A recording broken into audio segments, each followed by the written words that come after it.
নমস্কার বন্ধুরা, আপনারা সবাই কেমন আছেন? আজকেও একটা অ্যাডিনিয়ামের ভিডিও আপনাদেরকে দিচ্ছি। দেখুন আমার গাছের অ্যাডিনিয়াম।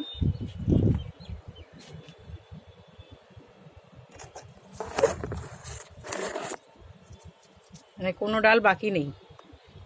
যে 4টে ডাল আছে, 4-5টা ডাল, তাতে প্রত্যেকটাতেই ফুলে ভরে আছে, কুড়ি ভরে আছে। আমি এর অ্যাডিনিয়ামের পরিচর্যার আগেও আপনাদেরকে আমার ভিডিওতে আপনারা দেখতে পাবেন। তাও আবার বলছি,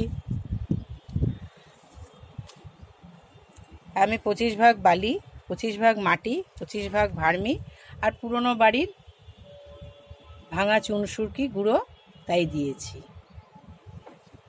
সে পুরনো বাড়ির চুনসুরকি তো পাওয়া পসিবল নয় সবসময়, আপনারা সেখানে সিন্ডার দিতে পারেন। সিন্ডারে কি হবে, ড্রেনেজ সিস্টেমটা ভালো হবে এবং আপনার গাছও খুব ভালো হবে।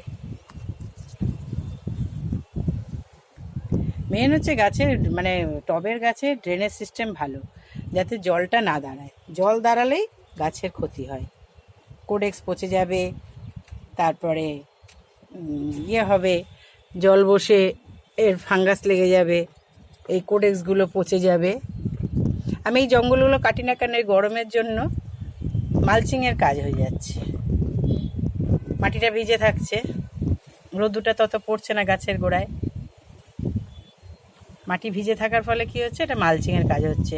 এই বর্ষা এসে গেছে, এইবারে সব এগুলো তুলে দেব, কারণ বর্ষাতে আবার জল বসে যাবে।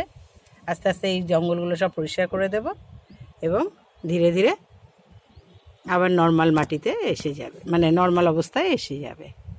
তখন আর মালচিংয়ের প্রয়োজন হবে না। দেখুন একটা গাছে কত ফুলে ভরে আছে।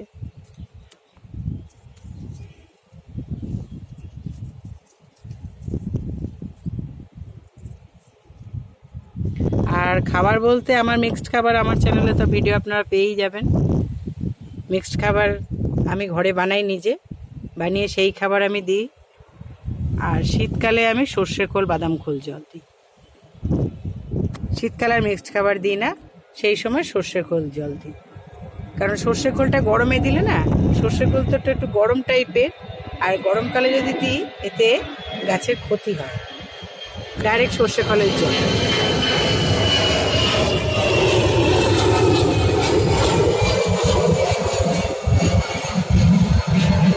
সেই জন্য আমি শীতকালে সর্ষে খোলের জল দিই না, এই গরমকালে সর্ষে খোলের জল দিই না। শীতকালে সর্ষে খোলের জল, বাদাম খোলের জল দিই। সর্ষে খোল 4 দিন ভিজিয়ে আর বাদাম খোল 1 দিন ভিজিয়ে। সর্ষে খোলের পরিমাণ হচ্ছে 1 কেজি, বাদাম খোল 500। 4 দিন সর্ষে খোল ভেজাই, 1 দিন বাদাম খোল ভিজিয়ে সেই জলটা আমি গাছে দিই। 10 দিন বাদ বাদ, শীতকালে 10 দিন বাদ বাদ সর্ষে খোলের জল, বাদাম খোলের জল দিই। আর গরমকালে মিক্সড খাবারটা দিই। গরমকালে মিক্সড খাবারের ভেতরেও সর্ষে খোল থাকে, কিন্তু যে পরিমাণটা থাকে সেটা ডাস্ট হিসেবে থাকে, ও মাটির উপর দিকে তো দিই, ওটা আস্তে আস্তে ধীরে ধীরে মানে গলে যায় এবং পরিমাণটাও তখন অনেক কমে যায়। তাতে অসুবিধা হয় না, ধীরে ধীরে মাটির সাথে মিশে যায়, তাতে কোনো গাছের ক্ষতি হয় না। আপনারাও করতে থাকুন, খুব ভালো লাগবে। আর এর খুব কম পরিচর্যা, এই গাছের অ্যাডিনিয়ামের কোনো পরিচর্যা লাগে না। হয়তো একটু মিলিবাগের ব্যাপার থাকে, মিলিবাগ থাকলে তখন ওই একতারা একটু জলে গুলে, বা আপনি রোজ যদি জলে এমনি জল দিয়ে ধুয়েও দেন, তাতেও মিলিবাগ আর দাঁড়ায় না। যদি একতারা নাও থাকে তাতেও অসুবিধা নেই। আপনি যদি জল দিয়ে ভালো করে ধুয়ে স্নান করিয়ে দেন গাছকে, তাতে আপনার মিলিবাগ আর দাঁড়াবে না। আপনারাও করতে থাকুন, খুব ভালো লাগবে। আপনারা সবাই ভালো থাকবেন, সুস্থ থাকবেন। অনেক ধন্যবাদ।